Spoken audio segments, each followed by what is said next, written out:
Okay, economy.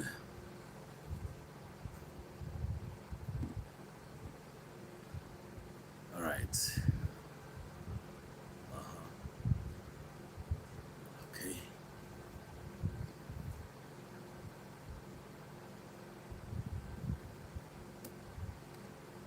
What do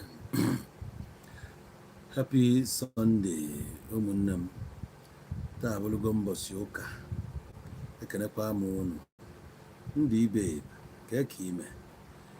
Ka ife na-eme na PH. Happy Sunday. Daalụrị nne. ND Babe. Olisa Edmond. Kencha Bomo.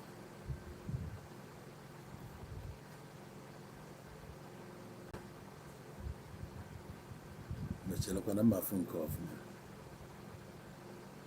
James anya. Spek ma ha afụchazi ụzọ ọfụma. Ka mbugharị dị egwu chọọ ibu gbagote ka nwee fan m bunye m ya igwe ala ji enwe fan m bute elu m ya ka mbugharị dị egwu ka ha afụchazi ụzọ ọfụma ọ na-eme m na-enyo anya na-enyo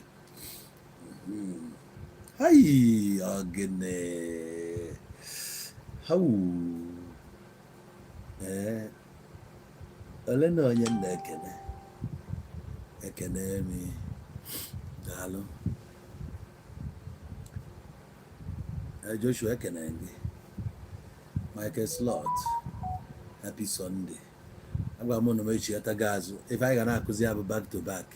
Last night I was not able to come online because of ebe nọ ọkụ ya dị ọdụ bright at all, so I try and bright na aja ọkụ and I work. So shy ka ego si ada Valley of TikTok. So topic in Jiwebia this morning, or rather this afternoon, I met some people, a lot of people in fact, I brought some people. I'm working on why. I'm going to life or smile or art. I'm going to life. Yeah, every reason to smile. Fana church. Na-enwele obi aṅụrị. Ego do. Fame de. Life na-aga ọfụma. And o nwekwara ndị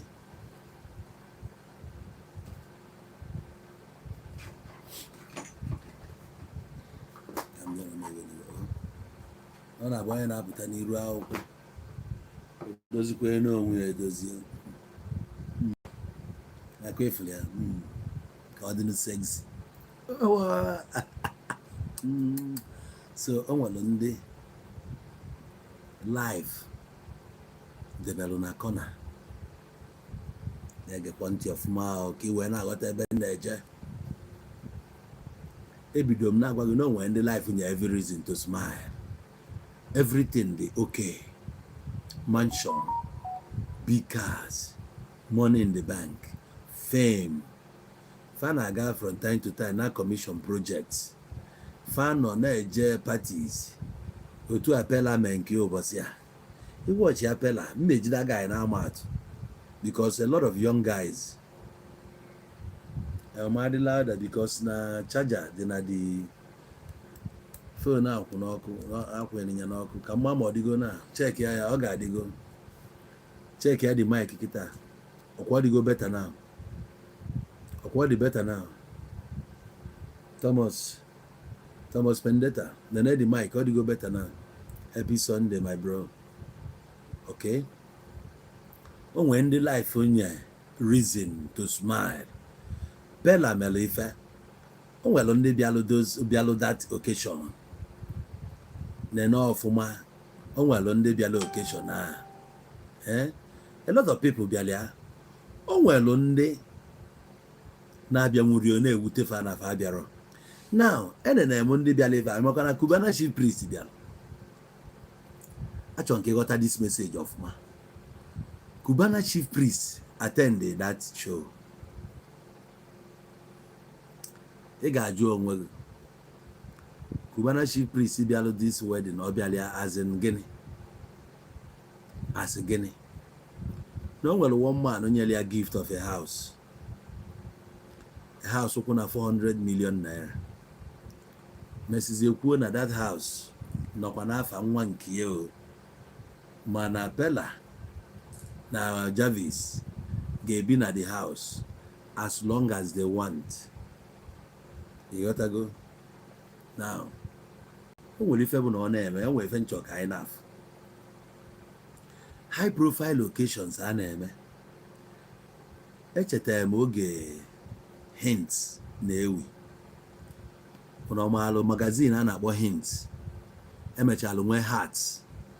Na-ele Hints a 50 naira, mesi ọgba 70, mechale 100. As a matter of fact, Hints so na the highest magazine enwe oge a.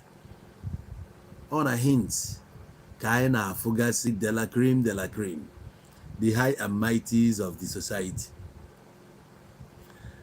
Oge a emesịa nwee nke a na-akpọ Encomium wee nwezie nke a na-akpọ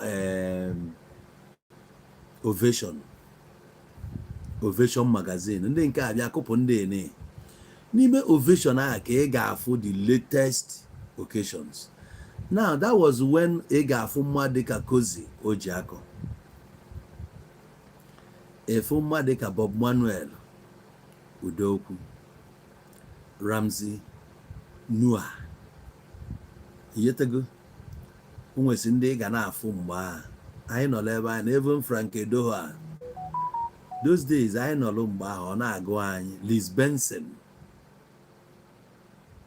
ọ na-agụ anyị mgbe ahụ ka anyị attend bakwa ụdị ya why not anyị nwa mana mbulu anya ma ka anyị megide Hints magazine anwụọ, emegide Ovation magazine anwụọ, ụmụ ihe niile a na-emuve anyị mgbe ahụ nwụọ, DVD mesi nwụọ, ihe niile a emesịa tipịa, anyị ka nọkwa na abụọ.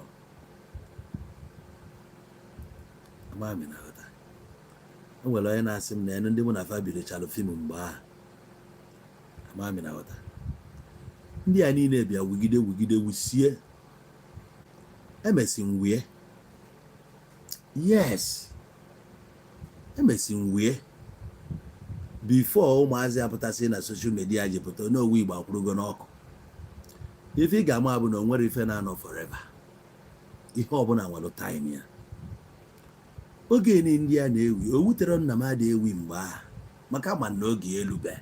O nwere ife nchọ ka ịghọta. Onye ọbụla ga-ewi according to capacity nke ya. Oge anwa Bob Manuel Udokwu na-ewi. Jụọ onwe gị ebe ka Bob Manuel nọ kịta. Ọ bụ emezi fim. Ebe ka ọ nọzi. Ọkwa ka dị ndụ. Ode wizi. Even ụmụ Gen Z amado ebe Bob Manuel Udokwu. Fa Maria. Thank you my brother. Mmadụ one na-ekunye kịta aja n'afịa sisi download ori egwu na ya ji igo memory card. Memory card enwezi ọnụ kịta. Nenian ọkwa. Okay. Memory card mkpo wee bata Nigeria. Ekpo nothing less than 20 memory cards. Ma nke ndị achịchalụ ndị mmadụ. Nenian memory card there. Nenian nwanne m. How many gig is there?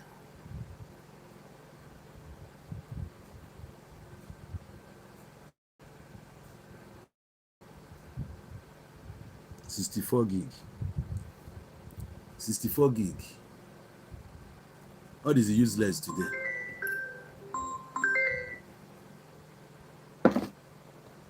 Come here to quest sound. What's your way? That yeah.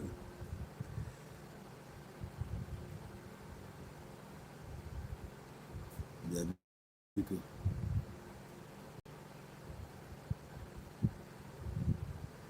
He's gonna sound if I did not chop.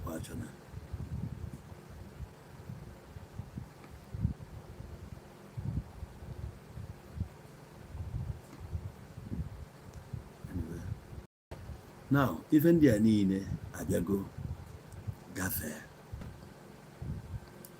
Meseji m taa bụ ka ị rapụkwa efe ị na-afụ na social media now. O nwere people ife nji wee welu chief priest wee maalụ gị atụ bụ ka ị malụ na oge ada aga aga. Ọ bụrụ na chief priest wit ife ọkụbalụ ga-wetu onwe ya na ije wedding mmadụ dịka Pela, don't worry, time nke ruo, the high and mighties ga-abịakwa for you. Sisi ya bụ message nwe for you. Those big boy ada agwụ agwụ, you know they finish. You know they finish. Ịkpọkwa Two Face taa ọ ga-abịa ịkụrụ gị egwu. Ịkpọ ọnya taa ọ bịa kụọlụ gị egwu. Ekwukwe na Two Face kụrụ egwu na nke ọga. Ife nchọ ka ị mara bụ ka ị hapụ itinye onwe gị na high jump, because na ị chọrọ ka ị mee na onye a mere ka ị wee soro na ndị a. Many people na nurse pain in amaro. Those girls je lụọ ike faden lụsịa ike wele ya na agbalụ custom efu na ike adị ewuzina o wusigo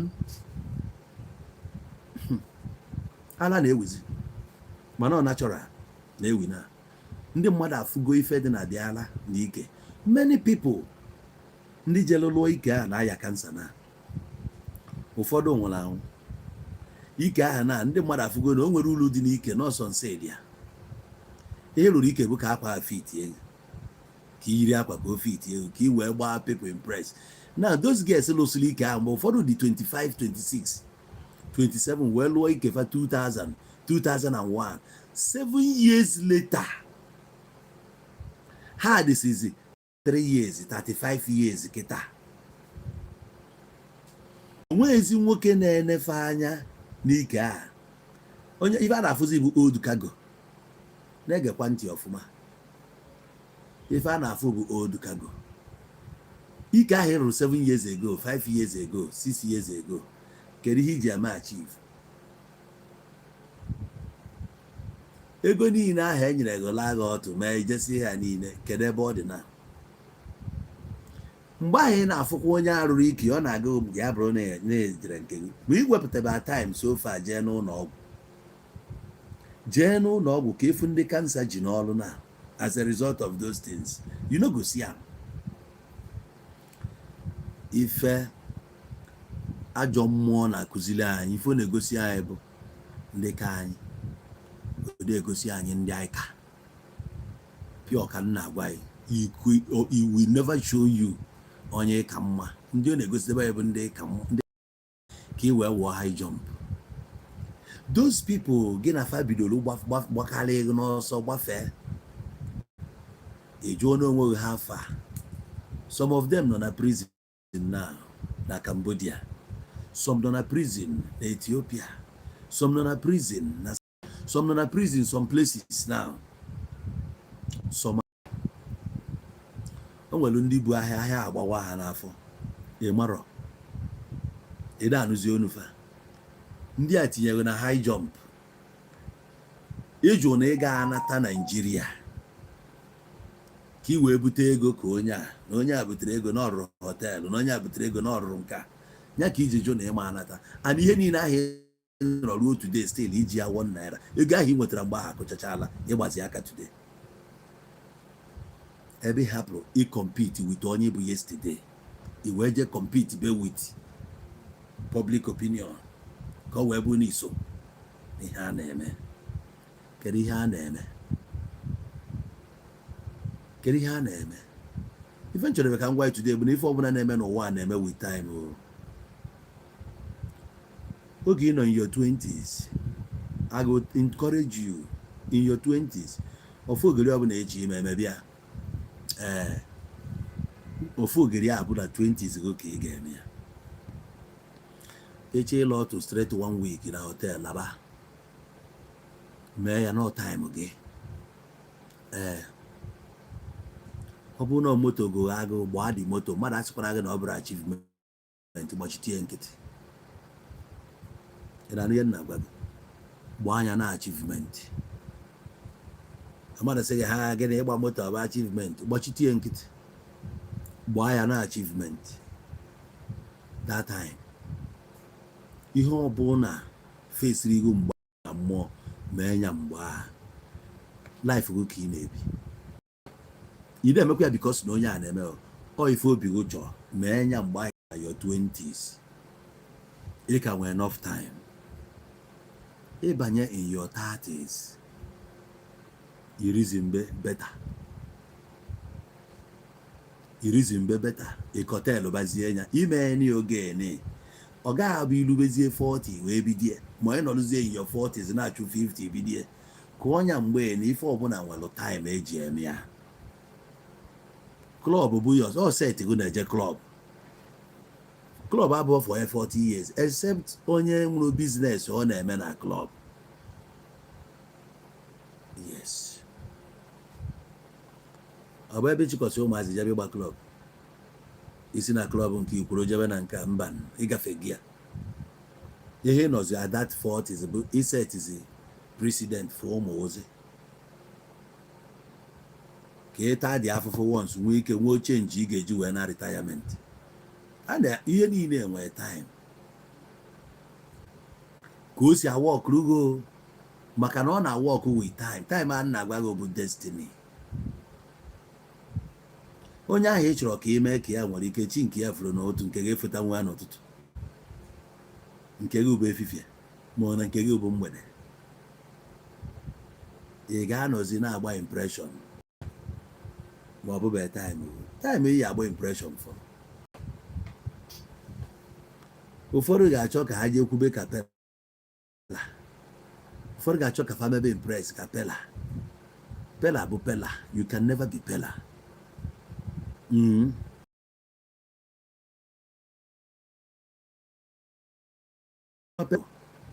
na wedding ya ga-aje tu, you no go believe.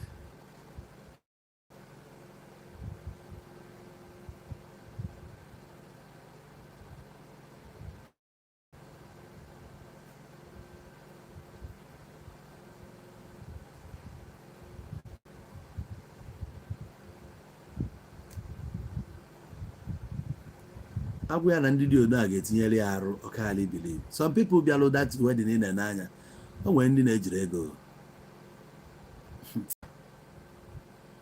o nwere ndị na-ejiri ego ife a bịalụ bụ ka afụfa and nothing more. That wedding ụfọdụ business fa ka fa bịalụ mee. mma kọwalụ gị ọfụma, ụfọdụ bịalụ ebe a bịa pịacha iru ngwa, but you no go understand. o nwere ndị ọ dị ka isi na karị afọ anwụbago fa bịakwa ka afọ mgbe a dọrọ ego ka ọ dịkwa ka aka na-eme. ụfọdụ ejirozi ego mana ị ga-eche na fa ji ego maka na ọ bịalụ mee nke nwa achọkwa ka ị gaa mee, i wee were 1 naira iji atụsụ welụ ije tụgha ihe ebe a. ihe a na-akụ na soshal midia na ife a na-akụ na rel abụrụkwa ofu, ọkwa double shift ka anọ, ọ bụkwa ofu egwu ka a na-agba ka agba na ya bụ na ihe niile ị na-afụ na soshal midia fake. Most of ife niile na-amapụta na soshal midia ọ bụrụ ife ekwu ka a na-alụ, ọ bụrụ ife ekwuru ebe a ka a na-eme n'azụ. pịọ ka m na-agwa ya ka o ji wee bụrụ na ọ ka mma na ife siri life o iwee nwayọ planụ cha anya ị na-ebi etu anyị si plan ya.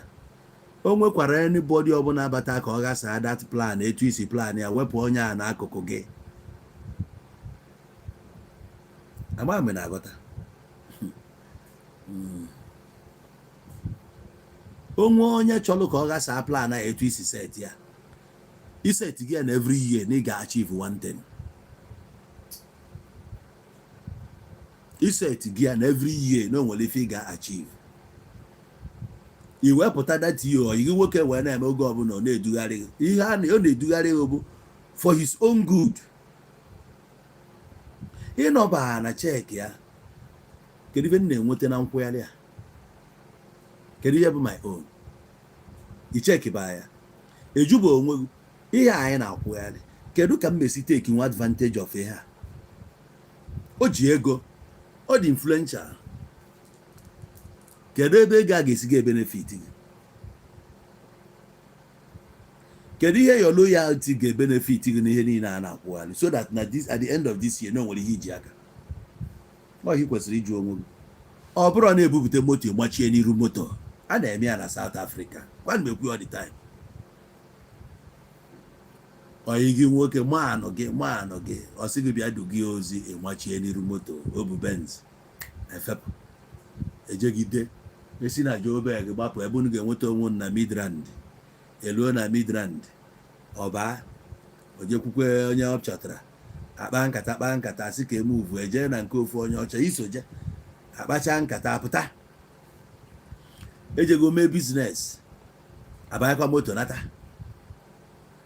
mgbede anyasị eje ṅụọ mmanya ị na-abụ ọchọọlụ nwa ja ya ego nwere ike ọchọọlụ 200 rand itinye n'akpa after all ọ gbara ya agbanwu moto rie nne anyasị mee nke echi amapụtakwa maka ị nwere biznes mana ị dey pay attention to your own business ka ọ wee bụ na gị na manụ gị na ya dị na mma ihe niile a na-eje ijupụ onwe gị kedu ebe m mesi lụbanye onwe m n'ihe a na-eme etu a na-ekwu ya ka ọ dị na Naịjirịa ka ọ dị everywhere manụ ga-amachie iru moto a na-ekwogharị at the end of the day after 2-3 years manụ ga o nwekwara anya ọ na-ene gị onwe oge ọ ga-elue ịfụ na ọ na-agbago nke nwa ada agbatu ọ na-anya fụ na onwe ha benefit ọ na-enweta from you wonder ọtụlapụ ị ga-eso je na-akọ ọkafa si eme na ịgbagoro na level ya agbagotego na ebe ozi level ya na ya na-eme ndị mmadụ kedu your plan o yuzuru some people jam over na club a na-egote mmanya nụrụ a na-aṅụ na gị na ọga Ben nọ na club abalị nya nna anọ nnọgide ọkụọ 5 ọ na-eyuzugo ume marụ ọkwa gịnị ya na igwu ebekwa ọzakọ ọnwa bie na fon ọ na-egote mmanya na-aṅụ enweche n'ahịa aja ịma na ojigo agbazu afịa ojigo kipụ onwe ya kọmpani bikos ọ nọrọ na ya ọ ya arahụ nwa ụlọ ọ pụtaba na klọb ebe a bịa nọ ka planụ gị nwa debe for yourself this year onye abụ Ọgọst from January to August onwego ofu ihe ị ga-asị nọ nke a ka iji aka imepụta nwere ihe ịkọmiti grow 500,000 naira 1 million naira 5 million naira 10 million naira this year ị ga-asị at least na this first half of the year n'ime na achieve nwekwa olileanya na bido kịta jee luo mgbe dị ona na ị ga-eme because na January anyị mere resolution enwere ihe i kwuru ka ime this year i wee na-agọzi ọfụ na ihe niile ahụ isetri out ka ime achieve this year na Chineke ga-enyere gị aka ka ime ya achieve ebe ka imedebe ya ma abụzie na aka atọ na gịnị butere aka ntọni ya or friends na around you or bad advisors ka ọ gị nwa na-efe ele onwe gị ebe ị na-echase cloud ebe ị na-achọ ka afụta fine boy fine girl cream de la creme ma iji ego ihe ezigbo akwa dapụta mana onwe ihe na ntụ akwa iyi ịgbakọ ego spend iji wee kwa akwa bụ ma isi gị na ihe niile a chụrụ 1 million or over 1 million naira ka ị wee jee one particular occasion ka afọ gị ndị niile fụghị ebe a ihe a na-afụ bụ fake people if you don't know fake unless ije ka ịpịacha iruo ngwa afịa gị kedu ngwa afịa ị na-apịacha kedu ịkpọba ala gị ka ịkpọba kedu ife ịkpọsa nna ahụ kedu your product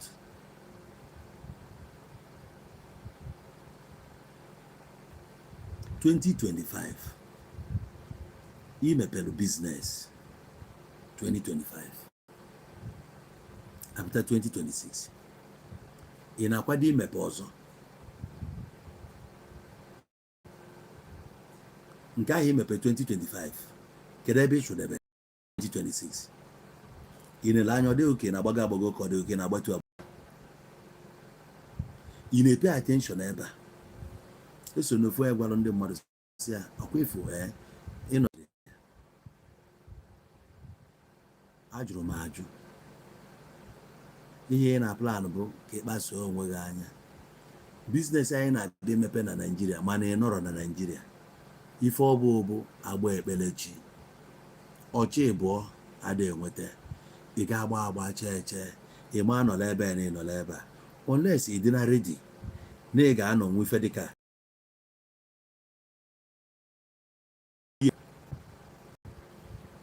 ọ bụrụ na ị ma na ị ga-akụnwu 5 months na Naịjirịa, beta ị bịa kwa ya 2 months ịgbapụ, iji ebe nke 3 months ịgbadatakwa ebe ịkpakwa ya 2 months ịgbapụkwa ịkụkwa 3 months ebe a na na ghọta ịma na anya gị ya ezuwe. Otherwise ịgba nọ mmadụ ka ị mepere biznes ịba ya ọgaranya opportunity ka ị nyere ya ka ọ bụrụ ọgaranya, ị na-eche ka emelụ gị akaụntụ ọga onye a secretly na họteelụ ahụ ị mere ya maneja wee jewara, ị gaghị ama oge ejije mepe ofu bar operate ụbọchị ọbụla ị chọpụtara chụọ ọnya na nke anụnwa wee nwayọ na-aje na baa ya aje nọsike ịnọ hie ma ya na-eme otu aka ọ dị na businesses dị iche iche. The only way ị ga-eji ya succeed bụ na-eme editing na-enye anya. You can hatch all your eggs in one basket. It's possible. Ife matala obu ị ga na-enedi anya na anyị nedogo anya ka eji sị you cannot hatch all your eggs in one basket. Imepe business na Lagos, imepe na Akwa Ibom, imepe na Kano, ebe ka ị nọ nke Akwa Ibom ada afụghị anya ebe a from year to year ka isi ya eme ọfụma dị ya. Sometimes anyị na-akpaso onwe anyị anya,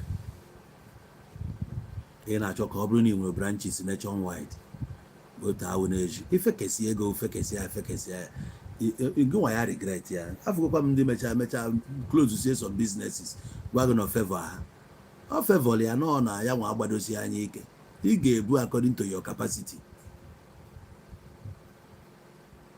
I'm telling you ọkwasị ofu ngị nwa ife ndị ọcha jike anyị mmụ erika kwa ife ndị ọcha jike anyị mmụ erika.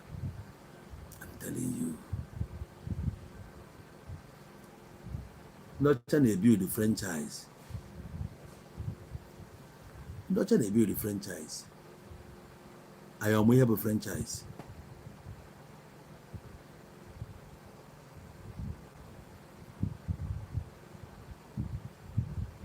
Kwa ndị ọcha na-ebuild ya, anyị ọmụ ihe ọ bụ. Ị chọrọ ka ibukọrọ ihe niile n'isi ọ na-anya gị. O nwere one man n'obodo anyị ma akpụ ya afa. The man ji ego the man bụ ego n'obodo m mana kịta we can tell you na ya for that money anya we didn't benefit anything from ego and kịta eji anọzi na side ya. O nwere ihe ọma na-emenwuzi na ebe ka ọ na-erizi ego ahụ ike ego agwụ ya ike ụwa akwụkwọ ya award upon award this that ya. O nwekwa ndị chọrọ ka ha mee ka ibute ka ya. Now some people are ndị efuchala ụkpala ego a mee ha niile kịta anyị na-ene ha anya ha si na anọrọ ha dịzi ka vegetable but you don't know ka esi ya ama. Some people bụ na from 60 something years n'ime ego ha ike ụwa agwụna ha orie n'ego a mana process agalụ n'ije ego a maka na ego na-akpụgharị mmadụ. Process agalụ emego ya kịta ike ụwa agwụna ya otu a ka o si emezi. Ma ego ị na-achụ gidigidi na o nwere oge elu ike ụwa agwụ. O nwere ndị chụrụ ya like that na ha nọsi na nga. Ọkwụnụ fụrụ onye si nga bata njelu sometime ago na Ọnịcha jee neta ya atụọrọ ya ego. O nwere diabetes ihe o ritere na nga apụtazie oke shuga ahụ o nwee nwa obere ihe mere ya n'aka dịti na-ewesi na wee ka ọ na-ayọ si na achọ aka ebe ya aka. The guy mesịrị nwụọ. Some of you did not know. O mesịrị nwụọ. O nwere ndị kpatachiri ego ahụ they no stay again lie the money. That's why you don't need to impress anybody. You need to read about your game. Just continue to ups your game. Ene na onye ọzọ anya ka ị dị ka onye a. Ine n'ebe ndị ọzọ ị ga-awụ high jump iwu ji ọkpa. Ihe jupụtara n'ụwa bụ fake life. Ka e wee sị fake life. Ụfọdụ chọ ka a na-afa na ọgaranya ka e wee na-enye gị wee gị this that. Ọ ga-onwe ebe eji fake life eje. O nwere ebe eji eje. Ịbata n'obodo be nna gị sef gị nwe onye gị na ya na-anọkọ iwelu sekuriti na-akpa n'obi sị na onwe onye na-achụgharịkwa gị ka e wee sị na iso n'ihe a na-eme yetago welu tinti machisi everywhere ị na-eko ya agbatunata glaasị kene ndị ma bifo ikwofe ka a sị na okwofe na anụ ya nwa ndị niile na-agbala ọsọ o nwekwa ụbọchị oge elu you go need them. You go need them one day. Fake life ajọka.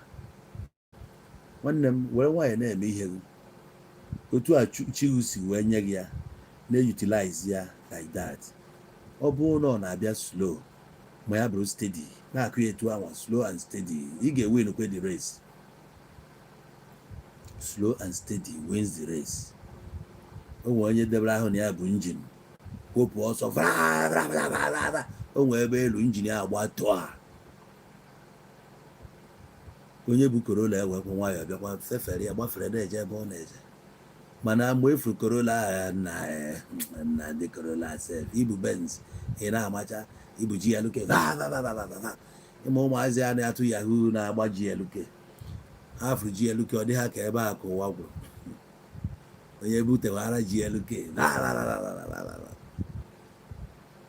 ọkụ ụwa dị ndị na-eme na ọ na-eme ife ụmụazị a na-eme ihe a na ịma na ịbụ ọzi ụmụazị ije na-eme ka emee ka ha you are wasting your time.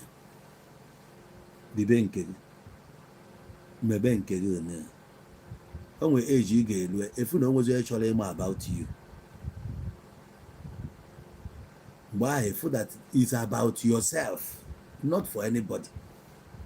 Onye ka na-akpọ gị na phone? Who? O nwere oge a na-akpọ gị nna na show dịkwa echi ndị a na-akpọ gị na show dị echi na-esendịrị gị WhatsApp message tii gị na dia group bụ ndị seti gị ụmụazị ibe gị. Ọ bụ ha this my age na onye nwe klọb a na-eme onwe slippers night ọ sendị alụm ya ọ ya esendịrị m ya ọ na-esendị m ya asị gị ala nṅụgide gwuru emekwala n'onye ntipịa gwuru n'ụwa ka m eje iji kiri ọ bụ ike nlabara mgbe ndị a many years ka m ka na-eje mba na onwe ndị a na-esendịrị ya ihe niile nwere time eji eme ya time a nnọkịta nwere ihe na-eme expect n'aka m ana o nwezi onye ga-abịa ịgwa m ya nọ na life na onwe ya ga na-egosi enidi ya mmadụ ịkọm ya n'ọnụ ka ọ bụrụ na a na-akparị gị akparị mba life ya egosi gị na-afụ ya red.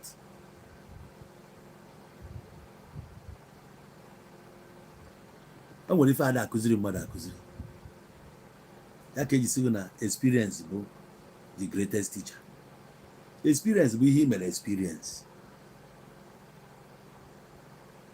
Mmadụ na-alụ ụlọ kpọọ gị nke bịa netere ya ụlọ ije netere ya ụlọ echikwa onye ọzọ akpọọ gị na nke bịa netere ya ụlọ ije netere ya ụlọ ikwesịghị ịkpọ ka enetele gị nke gị wee ebe anyị na-ekpọbe ije ahụ ijeziri bụ motivation to you emana ị ga-akpọ oku soon. Ọ mgbe ahụ ka ọ ga-abụ irie 5 naira dekwaba 5 naira ọ bụzi ya nke ije irie 10 naira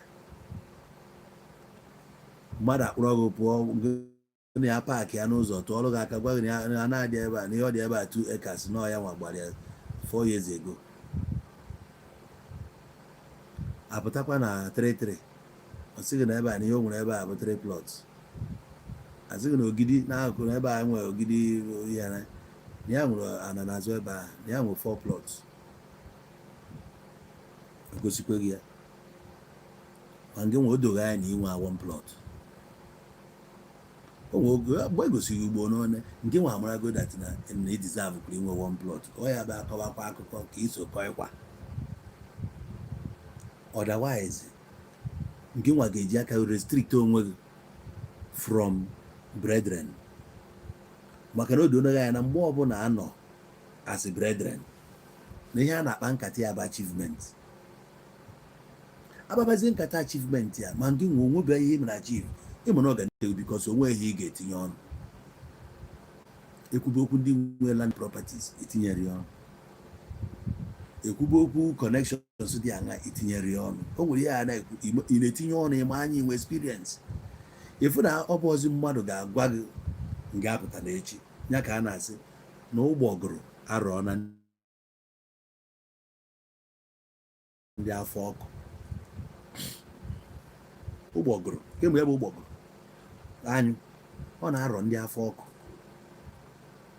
ebute ụgbọgụrụ kịta ọ bụrụ onye ọbụla ga-eri ya ọ bụ na afọ gị na-acha ọkụ ị ga-eri ya ị na-enwe ọsa or something like that so if that na experience gị na ya na-etichizi gị ihe so ihe niile abụghị ihe ya amanye gị amanye ma ọ ka imezie no ịmago kịta na from 40 ga na ihe nọzikwa egbebula ọna egwu ụna ka ị na-agba gbaa ka mmadụ jizi afa wee sị gị na penny bụ ego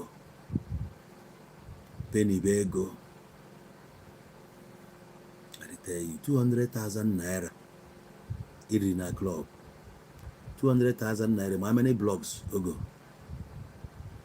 200,000 ma how many blocks ogo block ogote blọk a paakị anya ọ ka mma karịa na ofu Hennessy ahụ ijere kpọọ ebe ya n'ime ọ kpọọ ka ebe a na-akpọ ya ịkpọ ọ dị mmanya ya nọ ebe a ṅụchapụ ya asị nna na-apụ n'abalị a na ebe anyị ṅụrụ ife agụrụ ya bụ na ebe anyị ṅụrụ na nkwụ taa na anyị ṅụ bullshit ebe anyị la na mmanya abụ aja na aja ebe a ka anyụsị ya na mamịrị 200,000 bụkwa blọk kwa apaakị kwa ya o nwere mgbe ya kpụrụ etu 200 ya motivation akarịa ị na akpụkọnọ igro nke 6 inches nke ọ na 5 inches igro na paakị ebe a na ọ dị emebi ya dị ebe a ụbọchị ekwubekwa akpabakwa nkata ndị ga-ewe blọkụ isokwu amara na-enwe dịkwa kọrentị na-enwe ya ọkwụ ya ọ bụrụ ada agwa ya mmadụ agwa so ife a abụghị ife mmadụ ga-amanye gị ị ga-eji nwayọọ kụọ anya mara ebe ụwa gị na-eje ọ bụrụ ụwa ndị a nke ha butere dị akụ ịdị fortunate enough na ndị a bụ your friends very very fortunate ihe life ji wee mee ya like that bụ from these people ka ị ga-eji ya rise without them you cannot rise inwe anwa nwe ndị ji ego n'akụkụ ịdị very very fortunate no be say money go come your way because of them no but na ndị a ga-abụ influence to you ọ bụ ije machi n'iru moto without purpose ọ ga-eme gị mụrụ anya ka azụ ọ ndị a ga-eme gị ịfụ opportunity mara na opportunity ndị a ga-eme gị ịfụ 1 naira value ya ị ga-value ya ma nọ ntụtụ ka ị ga-eji ya rise na gị na ndị enwe equal opportunity na ndị anụnwa gị na ya enwe the same destiny for them to take you serious bụ na-enere anya fụkwa atịkwa well na ọ na-anwa well ọ na-anwa despite that onwe ebe iji azụ eje oke unu pụba bịa buru m na-egekwa ntị unu gaba bịanụ pikie m oge oge a ga-abịa luo piki ruo oge aha ya abịazi piki agwaghị gị pụtabazịa ngwa nke anyị miti ebe dị ona ka anyị miti ebe dị ona with that ịmalụgo nna ekwesịgokwa m ịda adọ steering iwe kwuo na 2027 na ọbụgodu Corolla ọbụgodu Camry ọbụgodu Volks ịnọrọta kwuo ya ọ bụkwa nkwụsị abụ omume ife na-ekwu okwu ya bụ talking and do. mgbe a ka iyi abụ onwe bụ mmiri weba n'ụlọ kọtelụzie many things. ife a na-akpọkwa ya bụ discipline because without discipline onwekwa ebe ihe niile a na-ekwu bụ rubbish. Discipline. o nwere egwu ndị na-aṅụ nkwụ ogoro asị bịa lie bịa ṅụa na-abụ onye iberibe, bịa lie bịa ṅụa na-abụ onye iberibe, bịa lie bịa ṅụa na-abụ onye iberibe, ngo nwa amaala ife inwere ọpụlọtụ one. egwuregwu a ngo nwa amaala ife inwere ọpụlọtụ one agụọ ya n'egwu. ihe ọbụla a na-eme around us kwesịrị ịbụ a great lesson. eje n'iri irie ka ị ga-eri nakpuo ịgbakọ how many years irigoro ṅụọ ma ịkpọba oku ifele ekwesịghị ime gị. ifele ekwesịghị ime gị iwee nwayọọ buo onwe gị mmiri.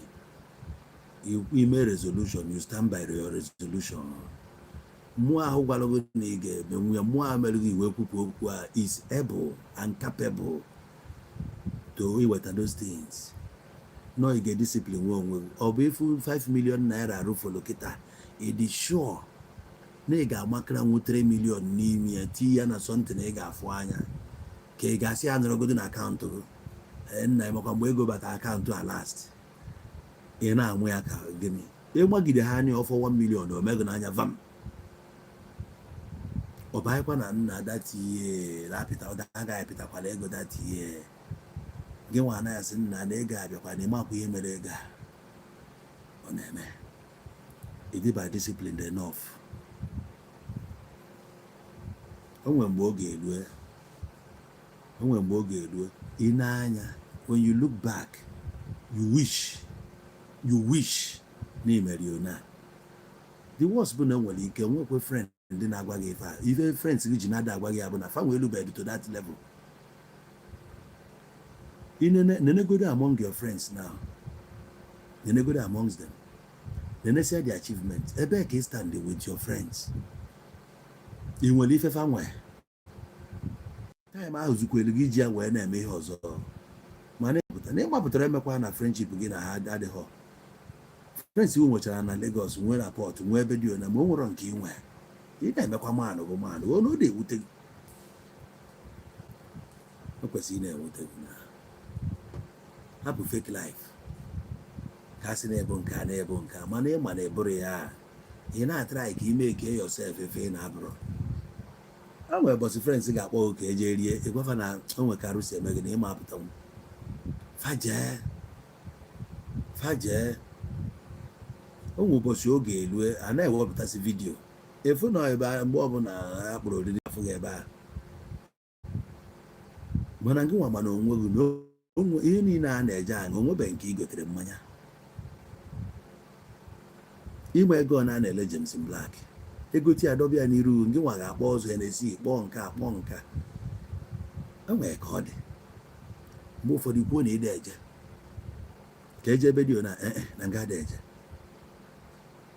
nna aka ije imeje imeji ya nke ijere eje afọ a ị bịara owe ije pati ị bịara owe ịṅụ mmanya ọ na-ewutekwa gị ọnọdụ ịnọ. o wute gị ọfụma mgbe a ka ị ga-eme rekọdịn.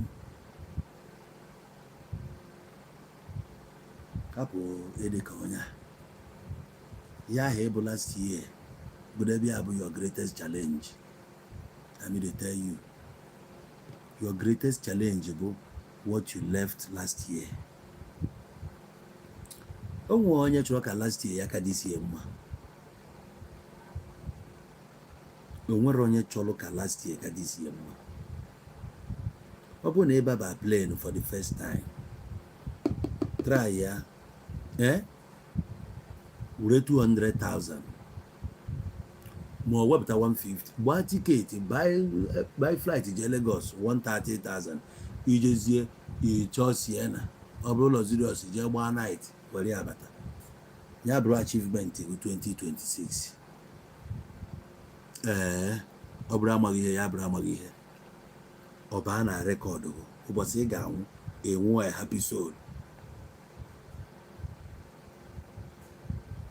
ka m na-agba ọ bụrụ na efere ya dị na be gị were ya jee baa ahịa jee gaa efere dọba na be gị efu ebe ọ bara ihe gị ọzọ echi hapụ ebe mmadụ bịa na be gị ihe afọ efere iji nye ya nri ihe afọ glaasị iji wee kụ ihe mmiri ma ọ ṅụọ mmanya ọ dịrọ mana inwe 100,000 ị ga-azụda ọba rie ya na klọb efere ahụ igoro ga-anọrọ gị 10 years ọ na-enye gị joy nke ị mere ime ya ọ bụrụ na ime ya last year why this year eji gakwa na emere ya kedu ihe imepụtara this year kedu ihe imepụtara this year akwa ka igoro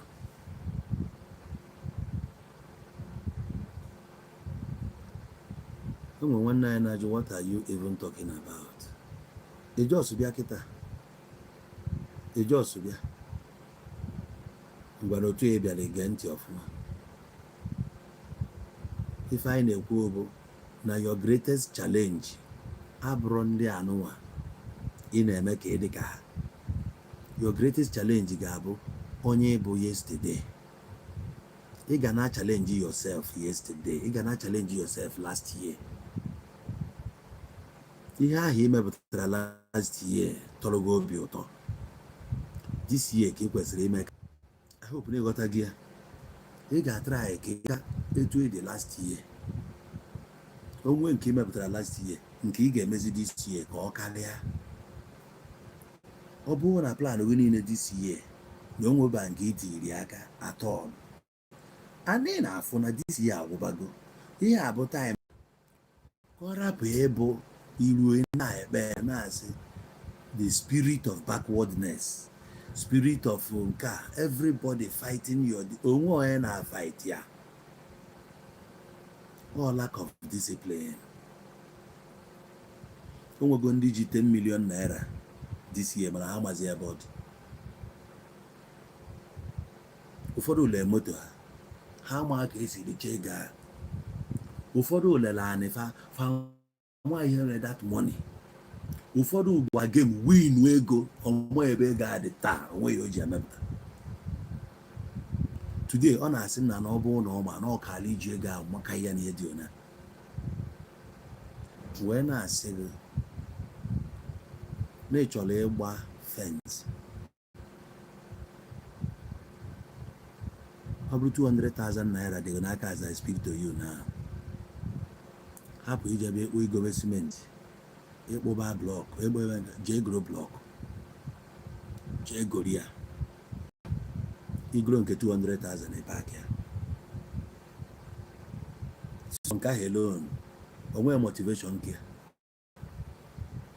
ọzọ iyi ego na ego nke 500 ọzọ igo nke 1 million because igobego bụ na igobego ị ga-adị surprise na mbosi ihe n'anya efu na igo na nke 5 million naira efu na nke 5 million na ọkpụrụ ọgbara ofensi ga bidoro foundation nwere ihe ọzọ all discipline because need serious about it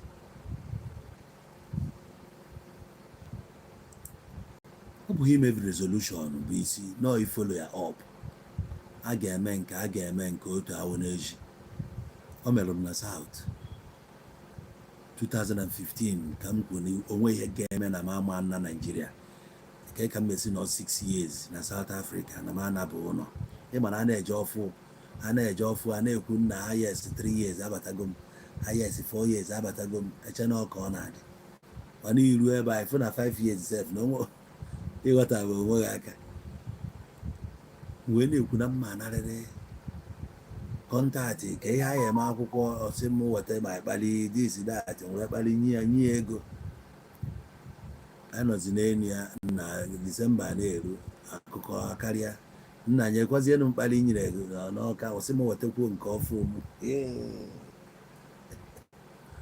mụ na nwoke ebido wụọ ka m wee fụ na mụ na 2015 agbara m war work ọga abata 2016 ekwuo m na m ejerịrị bai asọ onye na-akwado na Naịjirịa ọ bụ ruo Naịjirịa nwere ọkpa na-akwụgharị enidi m igo moto m fight bago moto kwuo na o nwere ihe ga-eme na m na-adịsie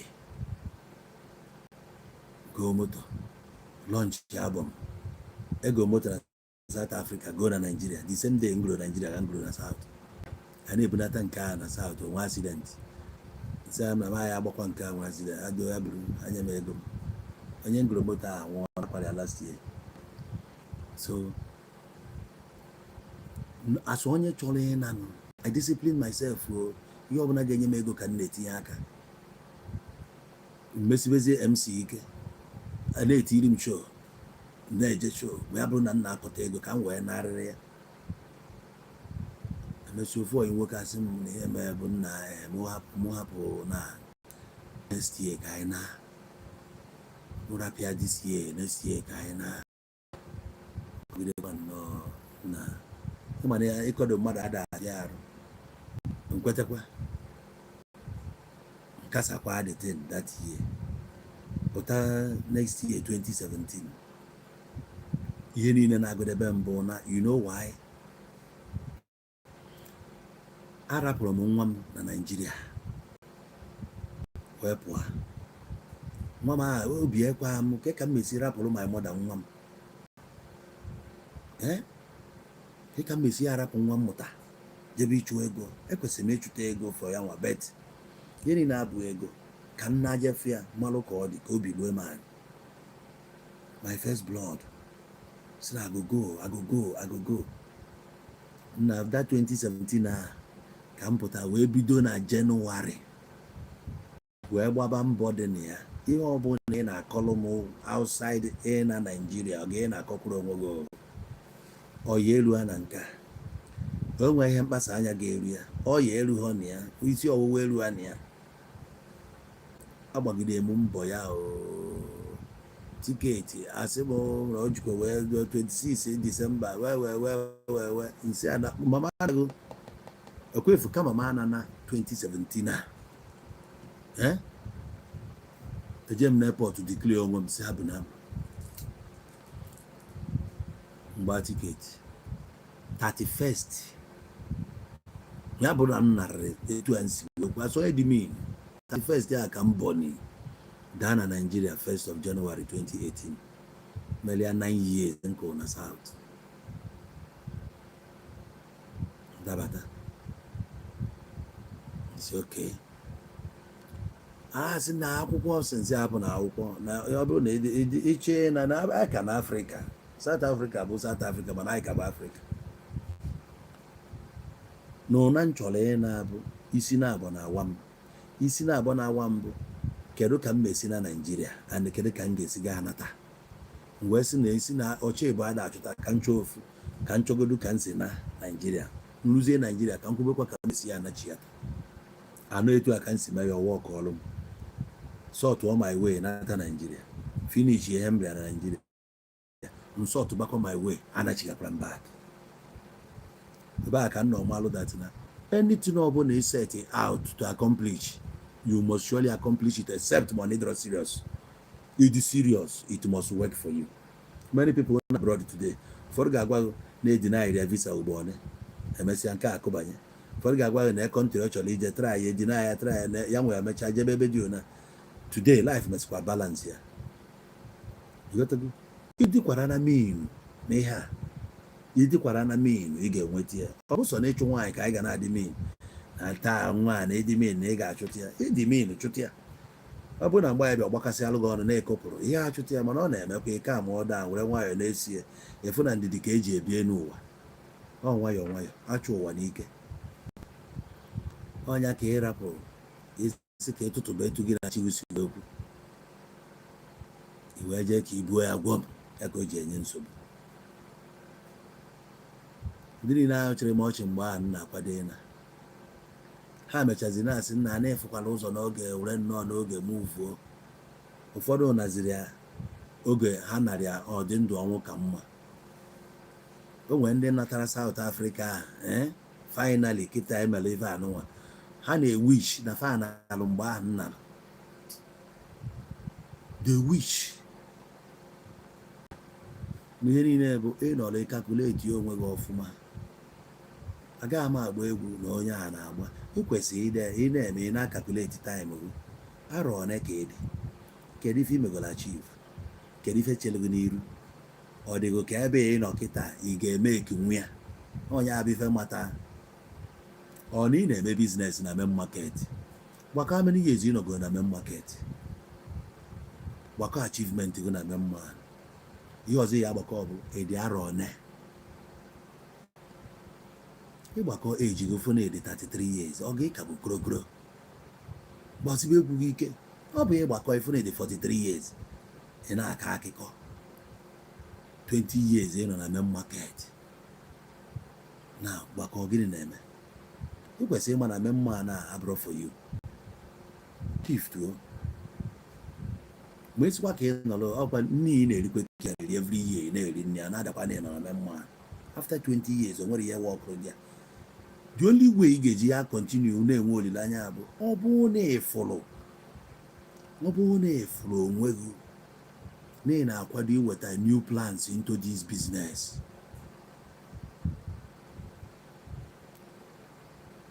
Ị na-aghọta?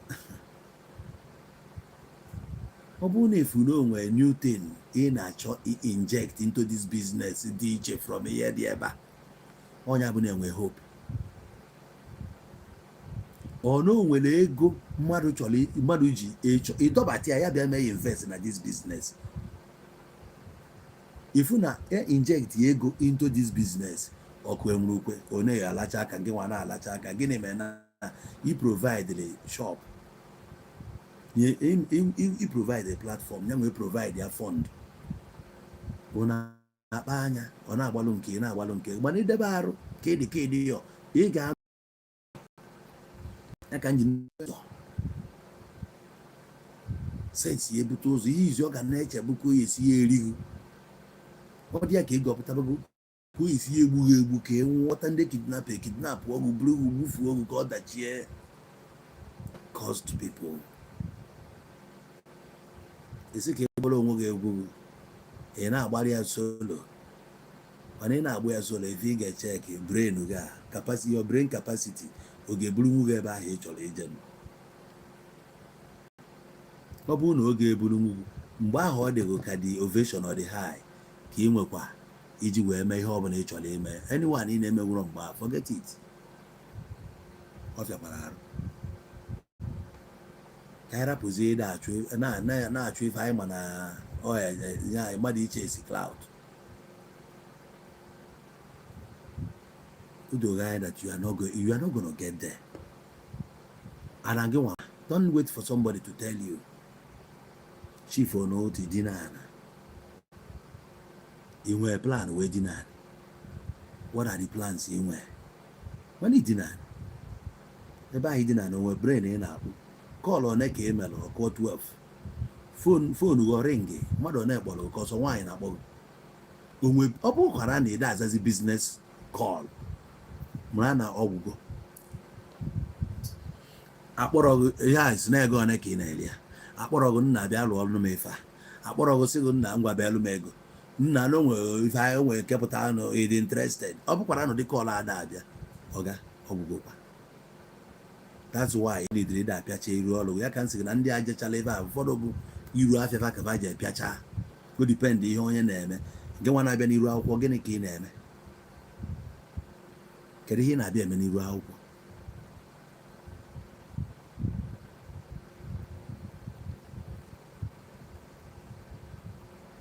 Okay.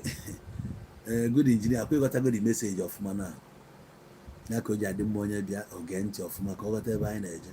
Ndị na-ada aghọta anyị bụ fa bịa fanụ bọọgụ, mana onye ọka ma ọ daa na ọ ghọtakwa na egwu anyị na-agbakwa abụkwa egwu ya abalị onye ọbụla. So many people wants to get there, but means to get there. The Makonasi that in the Bible will say, narrow is the path that leads to life. Some people na go that thing, they don't understand Bible of man. I say na Bible word of God. If you find one abobo, but I say that the gods are wise. If I are the words of the gods, some of those words, if you let the label in critically, will make sense. In another way, operate to is where what here. The road that leads to life na the very narrow. On the wara. Now, guinea ko mean. Can you have life? Ụzọ ị ga-eji wee kpata nwa ego. Ego bụ na ịkpata gịnị enye gịnị anọrụ. Ị ga-ata afụfụ. Ị ga-ata afụfụ. Ị ga-ata onwe gị afụfụ. A na-ekwu ịta afụfụ, ị ga-ata afụfụ, ị ga-ata onwe gị afụfụ. Ị ga-deprive onwe gị so many things. Sometimes ị ga-amụ anya kwa onwere mmadụ pụta sị m na ụlọ ị na-alahụ ụra 2 o'clock ị ka nọ live. Ndị ọzọ nọ na-alarụ ụra amụ m anya ama m ihe m na-achụ. Ọ maka nnatazi Nigeria na South Africa ma alahụ ụra.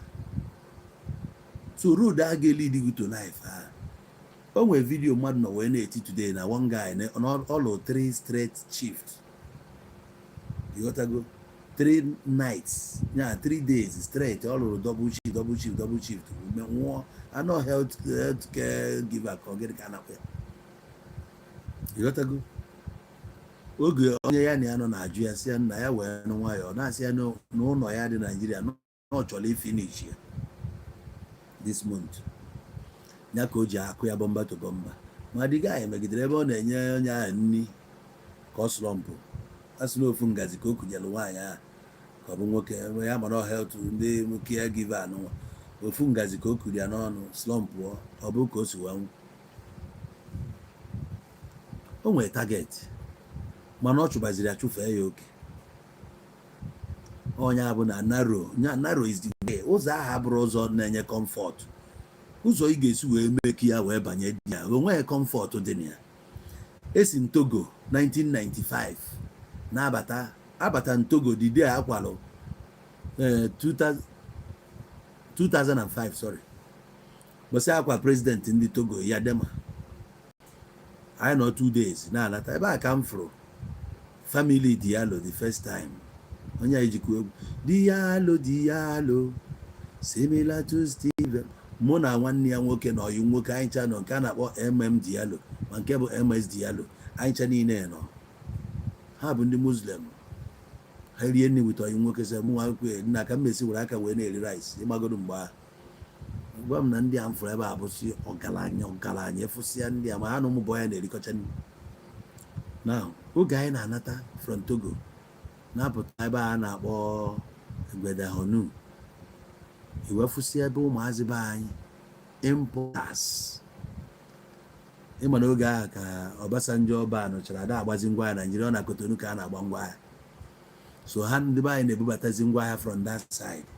Ahịa ọbata na Kotonu ahịa na Kotonu sizie Owode border ma isi sem ebubata ya through ndị firewo na. So pụta fụzi ebe ụmụazị be anyị gbọtọcha ndị na ike agwụ na gaịnsị ka alagodo ụlọ eweta akpa ịtọ na ana idina gaịnsị edina. Ọsị m na-egodo ihe niile adị n'ebe a na ihe niile efusa ebe a bụ millionaires. Mgbe a ka million nwere wet na asị na mmadụ bụ millionaire mgbe ọ na ọ dị ka esi na mmadụ bụ billionaire. Gaịnsị atọgbọlụcha. Yotago ọ bata ebe a kịta ọ bata Naịjirịa ebe o buru nnukwu moto ya na-agba mana ọ gwa gị afụfụ ọ na-ata ị gaghị aghọta.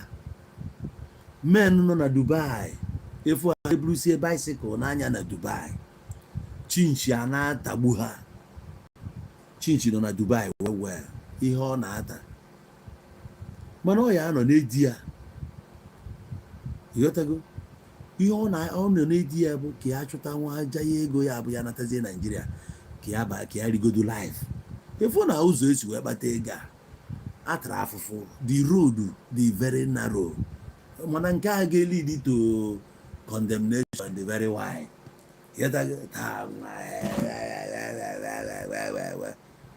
Ọ bụrụ ọchọchọ ejiri ya akpata ego. Ọ bụrụ ihe hadịman ime hadịman ya echi daa akọcha nke gị mana ịchọ nke a ga-atọ bụ na every year bụ ịnọkwa na ya na-eme agụ erego agụ ada agụụ ihe ọbụla agụrụ ị na-eri abịabeghị ọkụwa na-enwu mana nke na-apụta nwata nke akpacha ego eri ọnwụ ịsịkwa na gịnị gburu asị ha na ọ bụ ụmụ ndị nwa na o jikwa wee bata n'ọka ọ gbapee na agba ahịa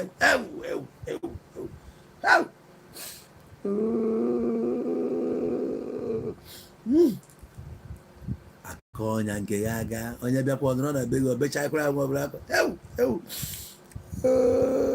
ya ego ụwa gịnị ka a na-achụdo ya na-ere obere nwata sịkwa na ahụ one ka ọja si na ọ dị 37 years ọdụkwararị nwaanyị na ọnụba nwaanyị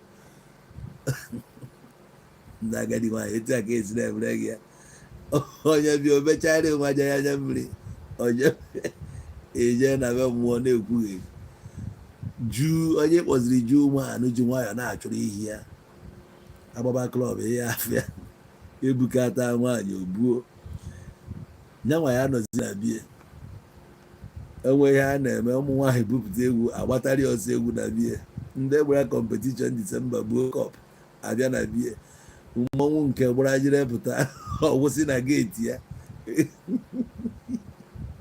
ndị ụka ahịa send invitation baza ma lọnchin na ndị otie na bishọp na-abịa iheteke efu n'obodo mana na-agụnye gị mana onye nọtụrụ ana wee kọwarịa nakwa ka isi wee jee aka sị na agwa nwata ife emere wee bụ ọgaranya sị mba egwu ya na-enwere mgbe ị nọrọ 2 months na ịghụ agha ọsịgị ebe ka ị ya afụ mmiri wụọ ọkwa mmadụ si desert wee jebe obodo oyibo mmadụ abanye n'ihe a sị n'ụgbọ ma ọ bụ ụgbọ ya pọmpụrụ apọmpụ o wee na-aga na mmiri mana ọ bụkwa river ocean mmiri dị very thick ịnụgodu ka mmiri a na-apịa n'okwute ma na mmiri abụ ohere na ebe abụ n'ebe eji gbua onye heno ndụ ya n'afọ gagide baa Europe ụfọdụ nọ na desert few eme escape batanwu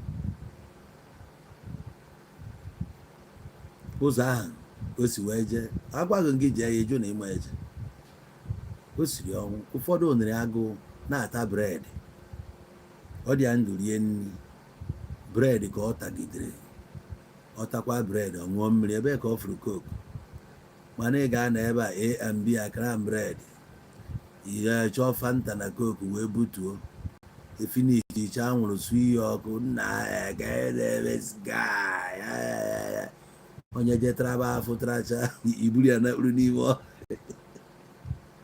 ajụọ ga-esi anyị nọ ndị Hausa Fulani na ndị Fulani na-amagharị n'ime ọhịa ụbọchị ndị agụ na-eche mba ya echeta gị they're just killing our innocent youth.